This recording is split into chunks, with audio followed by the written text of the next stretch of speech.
بسم اللہ الرحمن الرحیم۔ السلام علیکم ناظرین، ریڈ زون سے میں ہوں علی رضا الوی اور ہمیشہ کی طرح میرے ساتھ موجود ہیں جناب مظہر برلاس، لیکن آج لاہور سے ہمارا ساتھ دیں گے صاحبزادہ حامد رضا صاحب۔ آپ سربراہ ہیں سنی اتحاد کونسل کے۔ جناب صاحبزادہ حامد رضا صاحب، ہم آپ کو اپنے پروگرام میں خوش آمدید کہتے ہیں۔ بہت شکریہ جناب۔ جی مظہر برلاس صاحب۔ ایک تو دعا ہم کرتے ہیں ہمیشہ اپنے پروگرام کے آغاز میں کہ اللہ تعالی ہمارے اس عظیم وطن کو سلامت رکھے، یہ وطن ترقی کرے، یہاں خوشحالی ہو، امن چین اور سکھ سکون ہو، اور اللہ کرے یہاں سے غربت کا خاتمہ ہو۔ صاحبزادہ صاحب، ایک تو یہ ہے کہ سیاسی سوال یہ ہے کہ واقعہ کربلا سے حکمرانوں کے لیے بھی ایک سبق ملتا ہے، اہل سیاست کے لیے بھی ایک سبق ملتا ہے، وہ سبق کیا ہے؟ جی بسم اللہ الرحمن الرحیم۔ بہت شکریہ مظہر بھائی۔ اس سے پہلے کہ میں اپنے کو اوپننگ ریمارکس آپ کا جو کویسچن ہے اس کے اوپر دوں، میں آپ کی نظر چند اشعار کرنا چاہتا ہوں واقعہ کربلا کے حوالہ سے، اور یہ میں چونکہ سفر میں تھا تو میرے سامنے گزرے اور یہ اتنے خوبصورت تھے کہ میں اپنے آپ کو روک نہ سکا کہ میں یہ آپ کے ساتھ شیئر کروں۔ جی بالکل۔ یہ عذرا معروفی صاحبہ ہیں، شاعرہ، انہوں نے یہ امام علی مقام کی بارگاہ میں یہ پیش فرمائے کہ when it rises its stream, واہ۔ when it falls its rain, frozen in the clouds hail, frozen on the ground snow, واہ dropping on a leaf its dew, dripping from a flower its nectar, واہ۔ falling from the eye a tear, flowing in the earth a river, واہ واہ، tickling at the feet of Ismail its Zamzam, springing from the fingers of the Prophet its Kausar, and when it is denied it is Karbala۔ واہ واہ واہ واہ۔ میں یہ سمجھتا ہوں کہ پانی کی تعریف اس سے پہلے کم از کم یہ چیزیں تمام ہمارے عرف میں ہم استعمال کرتے ہیں، لیکن اس سے اچھی پانی کی تعریف یا پانی کو جو ڈیفائن کیا ہے کربلا میں، وہ میری نظر میں اس سے پہلے نہیں گزرا۔ اب آپ کے سوال کی طرف آتے ہیں مظہر بھائی۔ جی جی، دو چیزیں ہیں جو آج کے دور کے اندر بھی، چونکہ آپ بھائی الحمدللہ ایک ریسرچ، میں تو آپ کو ایک سکولر ہی کہتا ہوں، اینکر تو میں بعد میں کہتا ہوں، لیکن آپ کی الحمدللہ جو ریسرچ ہے اور علی صاحب کی جو ریسرچ ہے، دیکھیے ہمارے ہاں بدقسمتی یہ ہے کہ کچھ لوگ، کچھ ناعاقبت اندیش لوگ یہ پورٹرے کرتے ہیں کہ یہ جو کربلا کی جنگ تھی یہ دو شخصیات کے مابین تھی، صحیح۔ یعنی امام علی مقام کے درمیان اور یزید ملعون کے درمیان۔ صحیح۔ یہ سوچ، یہ تھنکنگ، یہ نظریہ بالکل غلط ہے۔ صحیح۔ اس لیے کہ اگر یہ دو شخصیات کی جنگ ہوتی تو ظاہری طور پر تو امام علی مقام کو وہاں پر شہید کر دیا گیا، تو پھر دنیاوی اور ظاہری تقاضوں کے مطابق تو جیت یزید کی ہوئی، صحیح، جو کہ وہ پورٹرے بھی کرنا چاہتے ہیں چند ناعاقبت اندیش لوگ۔ صحیح۔ لیکن بات یہ نہیں ہے، یہ جنگ تھی دو پرنسپلز کی، دو نظریات کی۔ صحیح۔ ایک نظریہ تھا حق کا، ایک نظریہ تھا باطل کا۔ صحیح۔ ایک نظریے کے اندر طاقت تھا، غرور تھا، گھمنڈ تھا، اپنی طاقت پر ناز تھا، بد کرداری تھی، بد عملی تھی، شراب نوشی تھی۔ صحیح۔ اور اس کے مقابلے پر جو نظریہ تھا وہ حق کا نظریہ تھا، جہاں پر صبر تھا، شجاعت تھی، قربانی تھی، اپنی ذات کو، اپنے کنبے کو دین کی ناموس کے لیے کٹوانے کا جذبہ تھا۔ سبحان تو اللہ۔ یہ دو پرنسپلز کا ٹکراؤ تھا۔ بالکل ٹھیک۔ ان پرنسپلز میں آج دیکھیے کہ کسی کو نہیں پتا کہ یزید کی قبر کہاں ہے۔ صحیح ہے۔ چند روایات میں ہے کہ دمشق کے ایک بازار میں جہاں پر لوگ کوڑا کرکٹ پھینکتے ہیں وہاں پر یزید دفن ہے۔ صحیح ہے۔ لیکن کربلا کے اندر آج بھی اگر کسی کا جھنڈا لہرا رہا ہے، کربلا کا آج بھی اگر کو فاتح ہے تو وہ امام علی مقام امام حسین علیہ السلام ہیں۔ صحیح ہے۔ بالکل ٹھیک۔ اور یہ قیامت تک ایسے ہی رہے گا۔ اور اس کے اوپر ایک مصرع کہ بات بس اتنی سی ہے مختصر، بات بس اتنی سی ہے مختصر، یزید تھا حسین ہے۔ بہت اعلیٰ۔ یزید گزر گیا، حسین قیامت تک کے لیے رہے گا۔ بالکل صحیح. اب آئیے اس پارٹ کی طرف کہ ہم امت مسلمہ امام علی مقام کی اس کربلا کی قربانی کو آج اپنے رسپیکٹیو کنٹریز کے اندر، اسلامک کنٹریز میں یا امت کے اندر اس کو اپنے اوپر امپلیمنٹ کیسے کرتے ہیں. صحیح ہے. دیکھیں اس میں سب سے پہلا درس جو ہے وہ شریعت کا ہے کہ شریعت محمد مصطفیٰ صلی اللہ علیہ وسلم سے بڑھ کر کوئی چیز نہیں، صحیح ہے. دین سے بڑھ کر کوئی چیز نہیں، صحیح. اور دین کے لیے نبی کی آل اور علی کی اولاد بھی قربان ہو سکتی ہے. تو آپ اور میں جو ہم اس در کے کتے ہیں، ہماری کوئی اوقات نہیں ہے. یہ ہے پہلا میسج کہ دین از سپریم. صحیح. بالکل ٹھیک. بالکل مذہب سپریم ہے. جی. دوسرا میسج یہ ہے کہ امام علی مقام کے پاس تو اگر ہم ظاہری تقاضوں کے مطابق دیکھیں تو حسب نسب بھی تھا، اور ان سے عالی نسب کس کا ہوگا، ان سے عالی حسب کس کا ہوگا. صحیح. آپ کے پاس لوگوں کی عقیدت بھی موجود تھی، آپ کے پاس خاندان موجود تھا، کنبہ موجود تھا، جنت کے جوانوں کے سردار ہونے کی بشارت موجود تھی. صحیح ہے. لیکن وہ کیا وجہ تھی کہ امام علی مقام نے اپنا پورا خاندان شہید کروا دیا؟ وہ ایک چیز تھی کہ بد کردار، بد عمل، فاسق، فاجر، منافق، کذاب آپ کا سربراہ نہیں ہو سکتا. صحیح. دیکھیں بحث اس بات پر تھی، یزید کہتا تھا کہ دستے بیعت میں آگے کرتا ہوں، آپ بیعت کریں، اور امام علی مقام فرماتے تھے کہ ایک فاسق و فاجر کے ہاتھ پر بیعت نہیں ہو سکتی. صحیح ہے. یہی چیز اب قیامت تک آنے والے مسلمانوں کے لیے ہے کہ امام علی مقام کا یہ جو فلسفہ تھا اور یہ جو میسج تھا، اور نبی کے گھرانے نے اپنے آپ کو کٹوا کر یہ ثابت کر دیا کہ فاسق، فاجر، بدعنوان، کرپٹ 2 نمبر حکمران کے آگے سر نہیں جھکایا جا سکتا، اس کی بیعت نہیں کی جا سکتی. بالکل صحیح ہے جی. بالکل ایسے یہ ہے جو ہم آج کے دور میں اپنے پر امپلیمنٹ کر سکتے ہیں. اور یہی امام علیہ السلام نے بڑا واضح انداز میں کہا جب گورنر مدینہ ولید نے آپ کو بلایا، یزید کے گورنر نے، اور کہا کہ یزید بیعت طلب کرتا ہے، تو امام علیہ السلام نے فرمایا کہ اسے جا کے کہنا کہ مجھ جیسا تجھ جیسے کی کبھی بیعت نہیں کر سکتا. امام علیہ السلام نے یہ نہیں کہا کہ میں حسین تجھ یزید کی بیعت نہیں کرتا، انہوں نے کہا کہ مجھ جیسا تجھ جیسے کی بیعت نہیں کر سکتا. یعنی امام علیہ السلام نے قیامت تک کے لیے وہ بات بتا دی جو آپ ارشاد فرما رہے ہیں، جو آپ ان کی گفتگو سے اور جو ان کے لائحہ عمل سے آپ نے اخذ کی ہے. جی بالکل. اور اس کے اندر دیکھیے، میں تو آج کے دور کے اندر چونکہ مظہر بھائی بھی موجود ہیں، ایک المیہ میں لازماً آپ کے سامنے نریٹ کرنا چاہتا ہوں کہ ہم جس 90s کے دور میں اپنی جوانی میں جوان ہوئے، تو 1 محرم الحرام سے لے کے 10 محرم الحرام تک لوگوں کے دلوں کے اندر ایک غم کی کیفیت ہوتی تھی، چونکہ ہمارے ایلڈرز نے، ہمارے فور فادرز نے، ہمارے لٹریچر نے، ہمارے ٹیچرز نے ہمیں کربلا کی اور آل نبی کی اس قربانی کے بارے میں آگاہ کیا تھا. درست. ایک غم ہوتا تھا. صحیح. آج میں انفارچونیٹلی ابھی سفر کر کے آ رہا ہوں اور ایک ہوٹل کے سامنے میں رکا. آج دیکھیے دن کتنا مقدس ہے، اور آج کی رات نبی کا خان وعدہ لٹ گیا، وہ اس دنیا سے چلا گیا، اس نے مذہب کے لیے اپنے آپ کو قربان کر دیا. لیکن ہماری نئی جنریشن، آج میں دیکھ رہا تھا کہ 500-700 گاڑی کھڑی تھی اس ہوٹل کے آگے، اور کھانے کھائے جا رہے تھے، لطیفے سنائے جا رہے تھے. اس کا مطلب یہ ہے کہ ہم لوگ، میں اس میں سب سے پہلے اپنے آپ کو مورد الزام ٹھہراتا ہوں کسی کو پن پوائنٹ کرنے سے پہلے، صحیح ہے، کہ ہم وہ لوگ جنہوں کو فور فادرز نے جو میسج دیا تھا، ہم اگلی نسل کو وہ میسج کنوے کرنے میں کہیں نہ کہیں فیل ہو رہے ہیں. صحیح. کہ ہماری نئی جنریشنز ان قربانیوں سے آگاہ نہیں ہے جس کے بغیر ہمارے ایمان کی تکمیل نہیں ہوتی. صحیح، بالکل درست، بالکل صحیح ہو گیا. اچھا یہ فرمائیے کہ امام علیہ السلام کا جو فلسفہ شہادت ہے، اور اس میں جو ایک آپ نے ذمہ داری کی بھی بات کی، اس ذمہ داری کی وجوہات کیا ہیں؟ دیکھیے یہ رسول اللہ کے نواسے، رسول اللہ فرما کے گئے، جیسے آپ نے خود اشارہ فرمایا اپنی گفتگو میں کہ الحسن والحسین سید شباب اہل الجنہ، جنت کے جوانوں کے سردار ہیں. بات تو جنت کے لالچ کی تھی نہیں، بات تو کسی اصول کی تھی، اور رسول اللہ اٹھا اٹھا کے کندھوں پہ بٹھا بٹھا کے بتاتے رہے. اور وہ جب سجدے میں آتے، سجدے میں بیٹھے ہوتے، نماز پڑھ رہے ہوتے، تو اگر آ کے بچے بیٹھ جاتے تو وہ بچے نہیں تھے، اللہ کی عبادت لمبی کر دیتے. اتنا کچھ بتایا.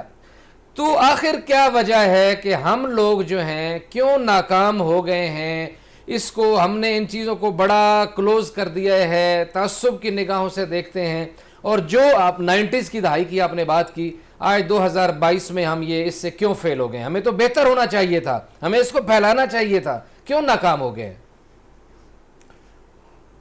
دیکھیے، میں اس میں سب سے پہلے تو ایک وضاحت کر دوں کہ اس فلسفے کے اندر ایک چیز اور بھی ہے، وہ یہ ہے کہ اسلام میں ملوکیت کا، وراثت کا کانسیپٹ نہیں ہے۔ ٹھیک ہے، اگر ہم کلوزلی آبزرو کریں صحیح ہے، تو ہم، چونکہ میرا تعلق اہل سنت سے ہے اور ہم حنفی سکول آف تھاٹ سے بلونگ کرتے ہیں، صحیح ہے، تو آپ دیکھیے کہ جب نبی پاک صلی اللہ علیہ وسلم کے بعد حضرت سیدنا صدیق اکبر رضی اللہ تعالیٰ عنہ آپ خلیفہ وقت بنے، تو شورائی نظام، جسے ہم آئلی نظام بھی کہتے ہیں، اس نظام کے تحت اس کے بعد حضرت سیدنا صدیق اکبر نے اپنے کسی بیٹے کو منتخب نہیں فرمایا، درست ہے، پھر بالکل سیدنا عمر فاروق کی باری آئی جو اس کو شورا نے منتخب کیا۔ صحیح ہے، سیدنا عمر فاروق نے اپنے کسی بیٹے کو منتخب نہیں کیا، وراثت کو ٹرانسفر نہیں کیا۔ پھر سیدنا عثمان غنی کی باری آئی، سیدنا عثمان غنی نے اپنے کسی حسب نسب اپنے بیٹے کو انوالو نہیں کیا اور اس کو اپنا وارث نہیں بنایا۔ پھر مولا کائنات کی باری آئی۔ صحیح ہے، یہ سلسلہ اس طرح، اور جب ہم نے یہ دیکھا کہ کانسیپٹ آف ملوکیت آیا جہاں پر یزید کو وارث بنا دیا گیا،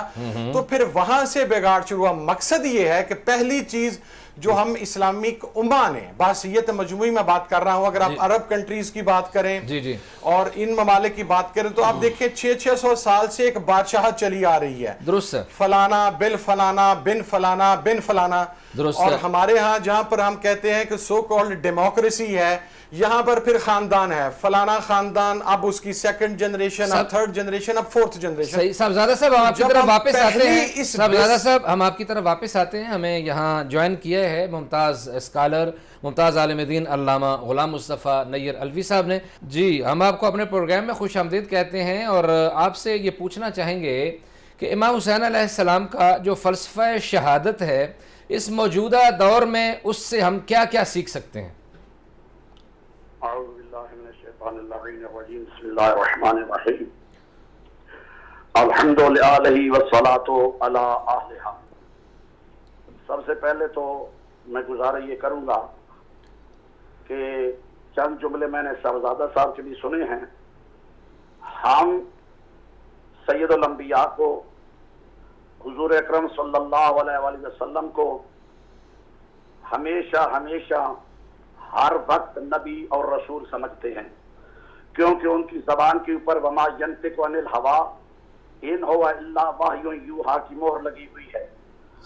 اب جو بھی رسول خدا فرماتے ہیں، نہ تو کسی کی محبت میں فرماتے ہیں، نہ کسی کی نفرت میں فرماتے ہیں۔ جو بھی وہ ذکر فرمائیں گے وہ وحی خدا کے تابع ہو کر فرماتے ہیں۔ یہ جو حدیث کا مطالعہ آپ ابھی ذکر فرما رہے تھے کہ سید الانبیاء نے ارشاد فرمایا الحسن والحسین سید شباب اہل الجنہ، تو نبی نے یہ نواسے ہونے کی وجہ سے نہیں فرمایا، یہ سید الانبیاء نے وحی خدا کے تابع ہوتے ہوئے فرمایا ہے۔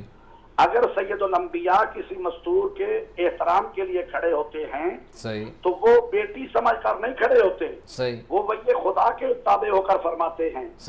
اگر سید الانبیاء نے غدیر کے مقام پر من کنت مولا فہذا علی مولا کا اعلان فرمایا تو وہ بھائی کا اعلان نہیں کر رہا، یا کوئی سسر داماد کا اعلان نہیں کر رہا، یا وہاں پہ یہ نہیں ہے کہ چچا زاد بھائی کا کر رہا ہے، بلکہ ایک نبی اپنے وسیع کا اعلان کر رہا ہے۔ باقی جہاں تک آپ کے سوال کا تعلق ہے کہ ہم اس شہادت سے کیا سیکھتے ہیں، اس شہادت سے کہ جب حضرت امام حسین علیہ السلام کو جیسے ہی مدینہ کے گورنر ولید کے پاس یزید کا خط پہنچا اور اس نے امام علیہ السلام کو دربار میں طلب کیا، اور دربار میں طلب کرنے کے بعد اس نے کہا کہ حاکم شام فوت ہو چکا ہے، اس وقت حاکم شام اور جو بنا ہے وہ یزید ہے، تو اس نے کہا ہے کہ بیعت کی جائے۔ امام علیہ السلام نے ایک تاریخی جملہ ارشاد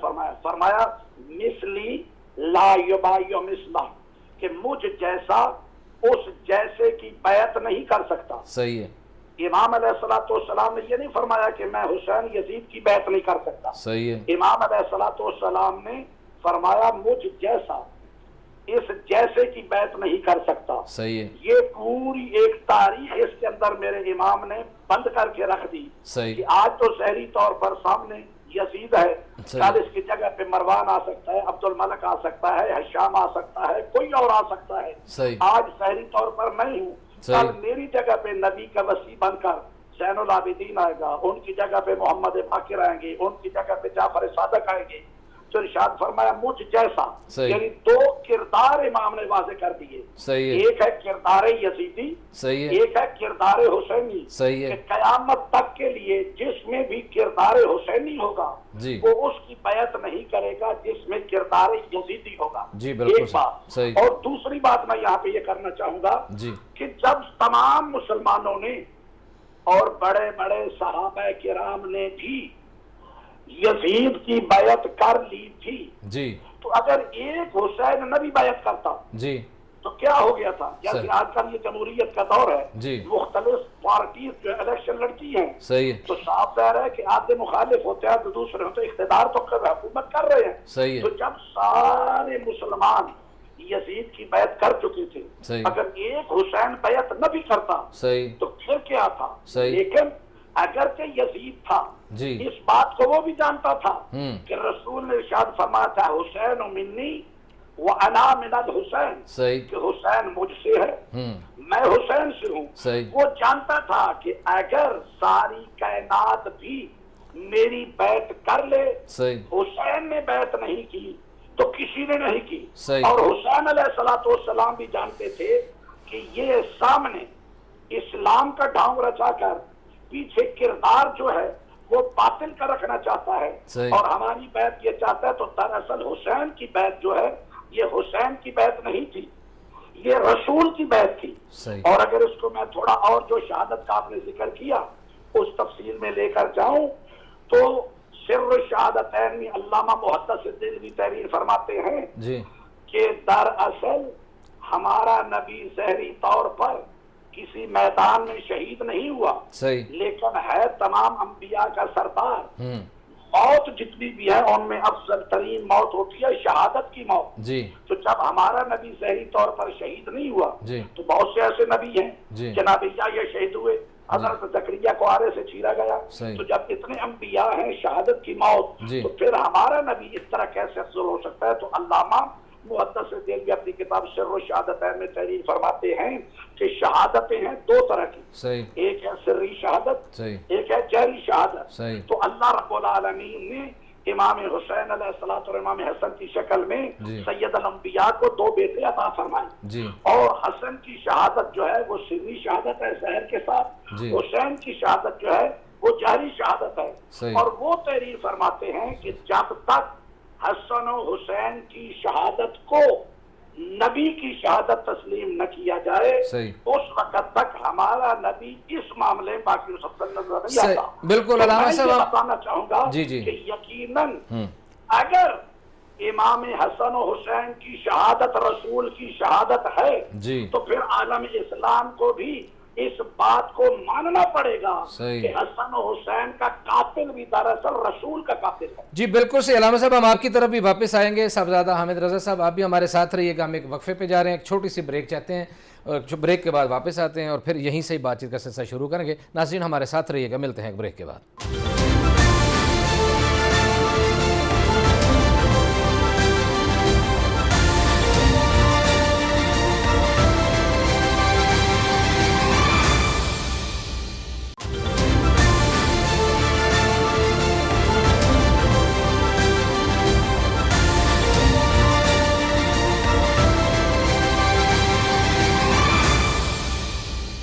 ویلکم بیک ناظرین. بریک پہ جانے سے پہلے علامہ غلام مصطفیٰ نیر علوی صاحب ہمیں اس شہادت امام حسین علیہ السلام کے اسرار الرموز سے آگاہ کر رہے تھے. ہم بڑھتے ہیں صاحبزادہ حامد رضا صاحب کی طرف.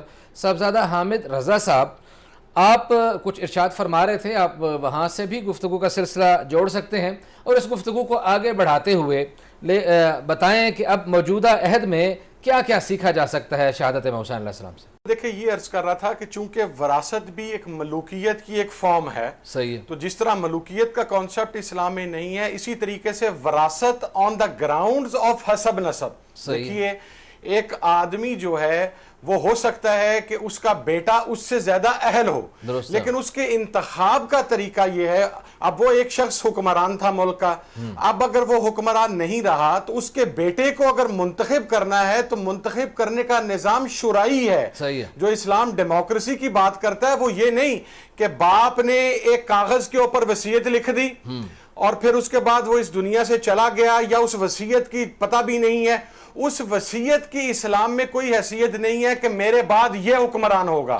یہ اختیار اس باپ کے پاس نہیں ہے. اگر اس کا بیٹا اس اہل ہے تو وہ شورائی نظام کے ذریعے منتخب ہو سکتا ہے، ڈیموکریٹک وے میں منتخب ہو سکتا ہے. صاحب ضمیروں کی بولی تو اس وقت بھی لگی تھی جب فتویٰ دیا گیا تھا قتل حسین کا، تو بہت سے لوگ جو تھے جو دین سے وابستہ تھے، علماء بنے ہوئے تھے اور یا قاضی بنے ہوئے تھے، انہوں نے فتویٰ تو دیا تھا. ضمیروں کی بولی تو اس وقت بھی لگی تھی.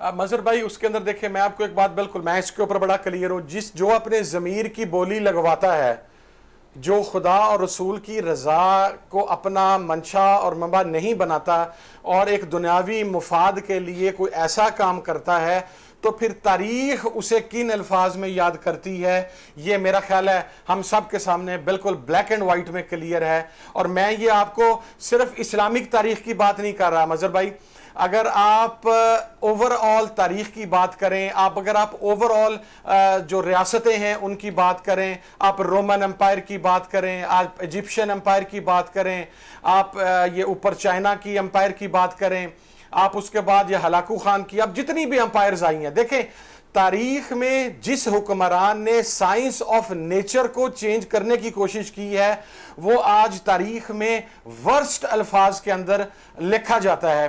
آج امام اعظم ابو حنیفہ کا یا امام احمد بن حنبل جب آپ جیل میں تھے تو آپ کو یہ کہا گیا کہ آپ قاضی وقت کی رضا کے لیے خلیفہ حکمران وقت کی رضا کے لیے یہ چیزیں جسٹیفائی کر دیں وگرنہ آپ کو مار دیا جائے گا.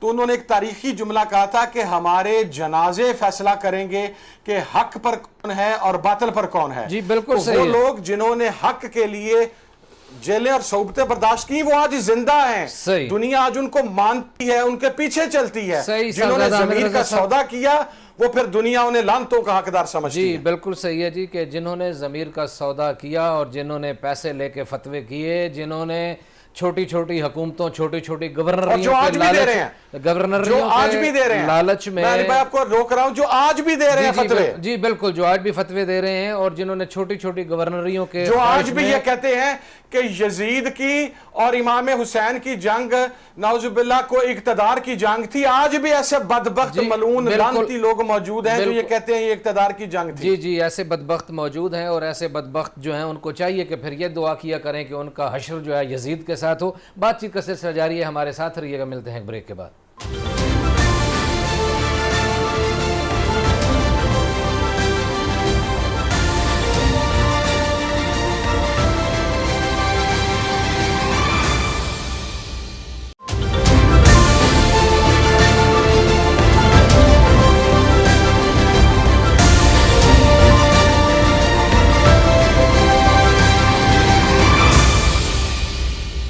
ویلکم بیک ناظرین. بریک پہ جانے سے پہلے آپ صاحبزادہ حامد رضا صاحب کی گفتگو سن رہے تھے اور وہ بتا رہے تھے کہ پیسہ یزید کے دور میں بھی کیسے استعمال ہوا اور اس زمانے میں کس طرح کی صورتحال تھی.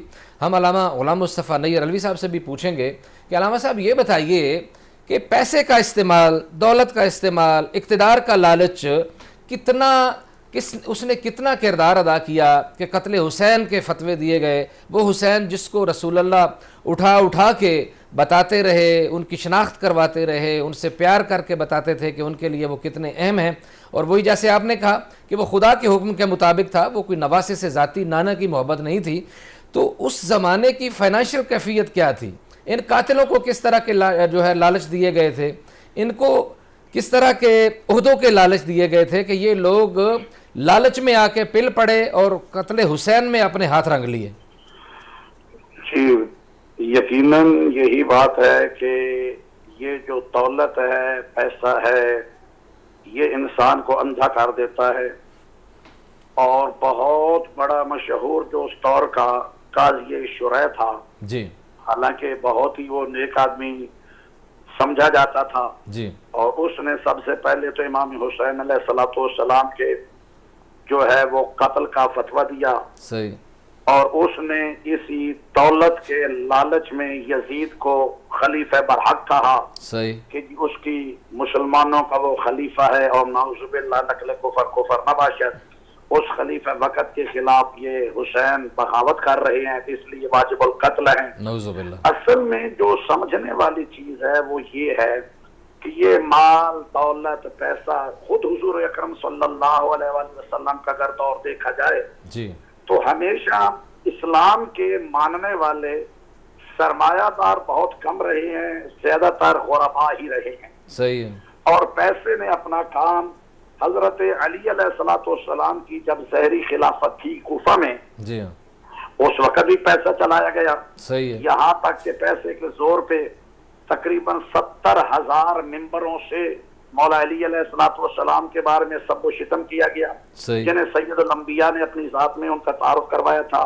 اب امام حسین علیہ الصلوۃ والسلام کا بھی یہ ہے کہ ان کے قتل کے لیے جو عمر ابن سعد ہے جی اس کو رے کی جاگیر کا لالچ دیا گیا۔ صحیح اس دور میں یہ رے کی جاگیر بہت ہی سرخی جاگیر تھی۔ صحیح ہے، اسی طرح باقی جتنے قاتلان حسین تھے، جی بہت سے ایسے لوگ ہیں کہ جن کے بارے میں ملتا ہے کہ جب وہ سوچتے تھے کہ یقیناً یہ تو وہی حسین ہے جس کا رسول تعارف کرواتے رہتے، کندھوں پہ بتاتے رہتے، جوانان جنت کے سردار ہیں، کو مارنے والا جو ہے وہ جہنمی ہے، جی لیکن پھر دوسری طرف جب مال آتا تھا سامنے، دولت آتی تھی، دولت کے نشہ، اقتدار کا نشہ، اور یہ ساری چیزیں جو ہیں اس کی وجہ سے وہ کہتے تھے کہ کس نے آخرت دیکھی ہے، ابھی تو دنیا میں جو کچھ مل سکتا ہے وہ لیا جائے۔ صحیح ہے، لیکن حضرت جی آپ بات کریں، بات کر کے بلا جی لیکن حضرت امام حسین علیہ الصلوۃ والسلام جی کے بارے میں سید الانبیاء نے بار بار جو تعارف کروانے کا مقصد ہی یہ تھا جی کہ قرآن مجید کی جو آیت ہے نا جی، انما یرید اللہ لیذھب عنکم الرجس علی البیت ویطہرکم تطہیرا، جی یہ اہل بیت کی جب شان میں آئی تو اس آیت کے اترنے کے بعد سید الانبیاء جب بھی دروازہ جناب سیدہ پر، امام حسن حسین کے دروازہ پر جاتے تھے، جاتے ہوئے بھی رکتے تھے جی اور نماز کے بعد آتے ہوئے رکتے تھے، صحیح ساری زندگی تعارف یہی کرواتے رہے کہ یہ وہ دروازہ ہے جس کا میں محمد بھی احترام کرتا ہوں، صحیح تاکہ میرے بعد اس کا احترام کیا جائے۔ صحیح ہے۔ اچھا اور وہ علامہ صاحب، علامہ صاحب سوال سن علامہ صاحب ایک گزارش ہے کہ ٹھیک ہے اس وقت پیسوں کا بڑا لالچ دیا گیا، ضمیر فروشی ہوئی، تو ہر کو بھی تو لالچ دیا گیا ہوگا؟ یقیناً بالکل آپ کہتے ہیں کہ یہی وجہ ہے کہ اور کو بھی لالچ دیا گیا، لیکن اس میں یہی بات ہے کہ خدا بند متعال، وہ حدیث جو ہمارے سامنے گزرتی ہے نا، حدیث جبرائیل، کہ بعض دفعہ ایسا ہوتا ہے کہ ایک انسان ساری زندگی نیک اعمال کرتا رہتا ہے، اس کا اور جنت کے درمیان ایک بالشت کا فاصلہ رہ جاتا ہے اور وہ جہنم میں چلا جاتا ہے، صحیح اور بعض دفعہ ایسا کرتا رہتا ہے کہ اس کا اور درمیان اور جہنم کے درمیان ایک بالشت کا فاصلہ ہوتا ہے، اور یہی وجہ ہے، میں اگر کہوں تو یہ بے جا نہیں کہ جو لوگ کہتے ہیں امام حسین علیہ الصلوۃ والسلام نے 9 محرم کو ایک رات کی مہلت لی تھی، امام علیہ الصلوۃ والسلام نے مہلت نہیں لی، امام علیہ الصلوۃ والسلام نے اس امت مصطفیٰ کو مزید سوچنے کی مہلت عطا فرمائی تھی سبحان اللہ، کہ شاید ممکن ہے کہ تم میرے خون سے ہاتھ آلود کرنے سے، خون آلودہ کرنے سے بچ جاؤ اور صحیح جہنم میں جانے سے بچ جاؤ۔ صحیح اور اس میں یہ بھی ہے کہ ہمارا عقیدہ و ایمان یہ ہے